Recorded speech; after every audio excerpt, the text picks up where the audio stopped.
नमस्कार, NSC9 news में आपका स्वागत है और मैं आपके साथ शिवांगी। आज हमारे साथ हैं छात्र नेता शेर सिंह। तो चलिए इनसे हाल ही में हुई पशुचर भर्ती के बारे में जानते हैं। सर, जैसा कि अभी हाल ही में पशुचर भर्ती में जो घोटाला हुआ है सामान्यीकरण के नाम पे, इस बारे में आप क्या कहना चाहेंगे? सबसे पहले तो मैं NSC9 न्यूज़ के सभी दर्शकों का हार्दिक आभार और धन्यवाद ज्ञापित करना चाहूँगा। देखिए, ये जो एग्ज़ाम है जिस पशु परिचर, ये बहुत बड़े स्तर पे राजस्थान में आयोजित की गई थी। 2023 की ये भर्ती थी और हाल ही में इसका रिजल्ट आया है। ये लगभग 5,500 6,000 के लगभग पदों पे थी। और मैं आपको बता दूं, इसमें क्या है, मेनली आपने देखा होगा कि ज़्यादातर एग्ज़ाम्स में जो रिज़ल्ट है वो उसमें 2 गुना स्टूडेंट पास किए जाते हैं, जबकि इसमें नॉर्मलाइजेशन के नाम पे एक बहुत बड़ी धांधली हुई है, जिसके कारण बोर्ड ने लगभग 63 गुना वैकेंसी का 63 गुना स्टूडेंट पास किए हैं, जो 4 लाख के आसपास होते हैं। तो ये बहुत बड़ा जो सवाल है वो बोर्ड पे खड़ा होता है। तो सर, जो अभी पशु परिचर भर्ती हुई, इसमें कितनी शिफ्टों में एग्ज़ाम हुए और इसको लेकर नॉर्मलाइजेशन के नाम पर क्या घोटाला हुआ? देखिए, पशु परिचर भर्ती में लगभग 17 लाख फॉर्म आए थे और लगभग 12 लाख स्टूडेंट्स ने एग्ज़ाम दी। तो ये 6 शिफ्टों में एग्ज़ाम हुई थी। तो 6 शिफ्टों में से घोटाले की बात मैं आपको बता दूं कि मेनली जो स्टूडेंट्स होते हैं पढ़ने वाले, वो होते हैं पहली या दूसरी या तीसरी शिफ्ट में। और इसमें आप अचंभा करोगे, क्योंकि पहली दूसरी शिफ्ट में स्टूडेंट इसलिए होते हैं क्योंकि अगर मैं पढ़ने वाला हूं तो मुझे भी पता है कि बोर्ड की जो साइट है वो बाद में बिजी हो जाती है, तो फॉर्म अप्लाई नहीं होता। तो मैं जल्दी से जल्दी मेरा फॉर्म अप्लाई करूंगा। तो जो पढ़ने वाले स्टूडेंट्स होते हैं मेनली जो माना जाता है, क्योंकि इस बात को बोर्ड भी मानता है कि बाद में बोर्ड की साइट चलती नहीं है, तो जो पढ़ने वाले बच्चे होते हैं वो होते हैं पहली दूसरी शिफ्ट में। लेकिन आप अचंभा इसका विपरीत देखिए कि कहाँ छठी शिफ्ट में से 15 से स्टूडेंट पास किए जाते हैं जी। और जो पहली शिफ्ट है उसमें से मात्र 55 स्टूडेंट लिए जाते हैं। तो ये बच्चों के साथ बहुत बड़ा भेदभाव है, पढ़ने वाले बच्चों के साथ भेदभाव है। मुझे तो लगता है कि हो सकता है कि शायद आलोक राज जी जो बोर्ड के चेयरमैन हैं, उनके कई रिश्तेदार भी इसमें हो। सर, आपकी बात हुई बोर्ड के चेयरमैन जो हैं आलोक राज, उनसे? देखिए, जब हमने आंदोलन किया था उससे पहले हम लोगों ने उनसे मिलने के लिए बोला था। तो आलोक राज जी क्या है, ट्विटर खेलते हैं, उनको बहुत ज़्यादा शौक है ट्विटर खेलने का। तो आलोक राज जी एक दिन पहले, जब हमने आंदोलन की घोषणा करी थी, तो एक दिन पहले पोस्ट कर रहे थे कि मैं आंदोलन करना अच्छी बात नहीं है और 5 लोग आके मेरे से मिल लीजिए। तो मैं आलोक राज जी को और इन नेताओं को कह देना चाहूँगा कि ये देश गांधी का है। यहाँ अपनी बात आंदोलनों से, हम कोई पहले आंदोलन नहीं कर रहे हैं, सारे नेता आंदोलन करते आए हैं, सारे लोग संसद का घेराव करते हैं, विधानसभा का घेराव करते हैं। तो हम तो केवल मिलने के लिए ही तो आंदोलन कर रहे थे। तो आलोक राज जी उस दिन डूंगरपुर भाग जाते हैं। तो ये आप बताइए, मिलने के बाद अब सचिव जी से हमारी मुलाकात हुई, वो सारी चीज़ें मैंने आपको बताई। बाकी आलोक राज जी से अब दोबारा आज हम लोग मिले हैं, तो कुछ चीज़ों पे उन्होंने बैठ के बात करी है। बाकी 1-2 दिन में अगर वो हमारी बातों पे अगर सहमति हो जाती है तो ठीक है, नहीं तो हम फिर सड़कों पे उतरेंगे। सर, इसी लेकर अभी आप लोगों ने आंदोलन भी किया था, उसके बाद आपकी सेक्रेटरी से बात हुई, तो सेक्रेटरी साहब ने क्या बोला, क्या बातचीत हुई आप लोगों की? देखिए, 7 अप्रैल को सोमवार को हम लोगों ने हज़ारों स्टूडेंट के साथ बोर्ड के बाहर प्रदर्शन किया, बोर्ड का घेराव किया, पुलिस से भी हमारे टकराव हुए। और उसके बाद हमारा एक डेलीगेशन जो सचिव जी हैं बदाल जी, उनसे मिला। तो सचिव जी ने हमको ये बोला था कि जब इस भर्ती प्रक्रिया का जब रिजल्ट जारी हो रहा था, पूरी प्रिपरेशन जब हो गई थी, तो इस चीज़ को देख के मेरे भी हाथ काँप रहे थे कि 63 स्टूडेंट पास किए जा रहे हैं। और नॉर्मलाइजेशन के नाम पे जो धांधली हुई है उसको लेकर सचिव जी ने कहा था कि मैं तो इस पर साइन करना ही नहीं चाह रहा था।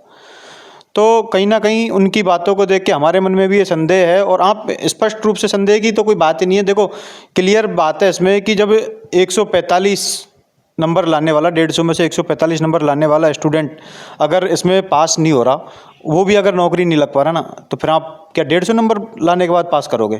तो ये सबसे बड़ी समस्या है। सर, राजस्थान में जैसे कुछ टाइम से देखा जा रहा है, सबसे बड़ा मुद्दा है पेपर लीक।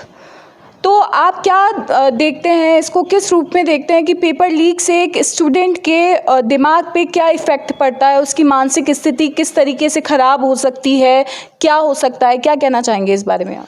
देखिए, पेपर लीक में केवल और केवल सरकार की नाकामी नहीं होती, इसके लिए हम लोग भी जिम्मेदार हैं और देश के सारे नेता जिम्मेदार हैं और आम जनता भी जिम्मेदार है। क्योंकि पेपर लीक जब होता है ना, तो इसके लिए आवाज़ उठाने के लिए केवल मेरे जैसे स्टूडेंट लीडर बेचारे जो बेरोज़गार हैं वो आ जाते हैं, और स्टूडेंट भी क्या है कि जातियों में बढ़ जाते हैं।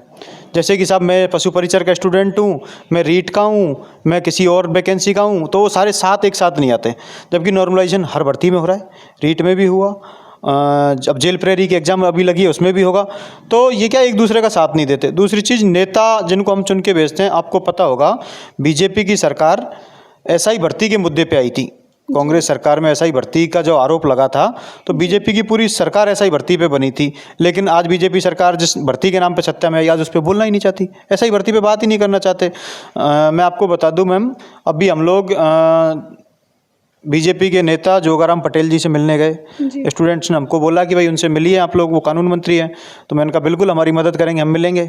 वो हमसे मिले तो सही जैसे तैसे करके, पर एक भी बार उन्होंने हमसे आई कांटेक्ट नहीं किया, हमारी आंखों में आंख डाल के बात करने की उनकी हिम्मत नहीं हुई। तो सीधी सी बात है कि सरकार में ये चोर है, मंत्री चोर है। उप मुख्यमंत्री जी प्रेमचंद बैरवा जी जो डिप्टी है, उनके पास हम गए, तो प्रेमचंद बैरवा जी ने बिल्कुल, हम लोगों ने जैसे ही उनको एप्लीकेशन दी, तो प्रेमचंद बैरवा ने हाँ मैंने देख लिया, बिल्कुल करेंगे। जबकि आज तक उन्होंने हमको ना तो बुलाया, ना, सरकार मिलना ही नहीं चाहती हमसे, छात्रों की आवाज़ को दबाना चाहती है। अब आप बताइए, और ये सरकार हमको बता दे, मुख्यमंत्री जी भजनलाल जी हमको बता दे कि हम करें कहाँ, हम कौन से कुएं में गिरे। भाई धोखा हमारे साथ हुआ, हमारे भाई बहनों के साथ ये इस टाइप की चीज़ें होती हैं, तो अब उसके बाद हम जाए कहाँ। भाई सरकार हमारी सुन नहीं रही, अब मजबूरी में आदमी करे तो करे क्या। तो ये सरकार को भी सोचना चाहिए, क्योंकि हम लोग स्टूडेंट्स हैं, हम कोई राजनीति करने यहाँ पे आए नहीं हैं, और राजनीति करने अगर हमको होगी तो हमारे क्षेत्र काफ़ी है, और भी बहुत सारे मुद्दे हैं जिन पे हम लोग राजनीति कर लेंगे। लेकिन ये जो बच्चों का मुद्दा है ना, ये पेपर लीक वाला मुद्दा है, ये बहुत सारे परिवारों को, बहुत सारे बच्चों को, उनकी आत्मा को झकझोर देता है, बहुत सारे लोगों के ये सपने तोड़ता है, बहुत सारे बच्चों का भविष्य खराब करता है, और उनके साथ साथ उनके परिवार का, उनके माँ बाप का, उनके छोटे भाई बहनों की जो आशाएं होती है, उनको ये तोड़ के रख देता है। इसी चीज़ को लेकर कर लेते हैं, काफ़ी स्टूडेंट्स देखने को मिलता है इस चीज़ को लेकर सुसाइड भी कर लेते हैं।